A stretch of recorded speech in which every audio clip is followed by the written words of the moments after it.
अगर divorce degree और नई शादी दोनों एक ही दिन हुए हों तो क्या वो शादी वैलिड है या वॉइड?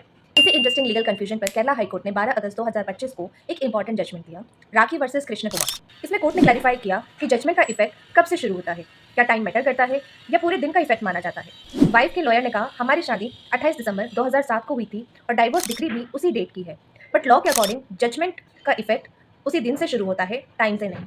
तो अगर कोर्ट ने 11 बजे भी जजमेंट दिया हो तब भी उसका इफेक्ट सुबह से माना जाता है, इसलिए शादी लीगल है। और हस्बैंड कॉन्ट्राडिक्टरी बातें बोल रहा है, एक तरफ डाइवोर्स चाहता है, दूसरी तरफ कह रहा है कि शादी वॉइड है, जो कि लॉ में अलाउड नहीं है। हस्बैंड के लॉयर ने कहा कि शादी 10 बजे सुबह हुई है और डाइवोर्स डिग्री 11 बजे के बाद मिली है। Section 15 of the Hindu marriage act के अकॉर्डिंग कोई भी पर्सन तभी नई शादी कर सकता है जब पहले वाले डाइवोर्स डिग्री के अगेंस्ट अपील का टाइम खत्म हो जाए। यहाँ दोनों चीजें एक ही दिन हुई है, इसलिए उन्होंने अपने केस में अमेंडमेंट मांगी कि शादी को वॉइड डिक्लेयर किया जाए। कोर्ट ने दोनों साइड्स की बातें सुनी और कहा, सेक्शन 15 के तहत हाँ, नई शादी तभी वैलिड मानी जाती है जब अपील का टाइम खत्म हो जाए।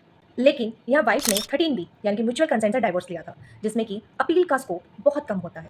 फिर कोर्ट ने ऑर्डर 20 रूल 1 और 3 CPC का रेफरेंस दिया और कहा, कोई भी जजमेंट जैसे ही अनाउंस होता है वो उस दिन के स्टार्ट से ही इफेक्टिव माना जाता है, ना कि कोई स्पेसिफिक टाइम से। लॉ में कहीं नहीं लिखा है कि जजमेंट पे टाइम लिखना ज़रूरी है, तो जजमेंट चाहे 11 बजे डिलीवर हुआ हो चाहे 3 बजे डिलीवर हुआ हो, उसका इफेक्टिव 28 दिसंबर से ही माना जाता है। कोर्ट ने ये भी ऑब्जर्व किया कि फैमिली कोर्ट ने गलत तरीके से हस्बैंड को अमेंडमेंट अलाउ कर दिया। अपने पिटीशन में एक तरफ शादी को वैलिड लिख करके डाइवोर्स मांगा, दूसरी तरफ शादी को वॉइड लिख करके डिक्लेरेशन मांगा।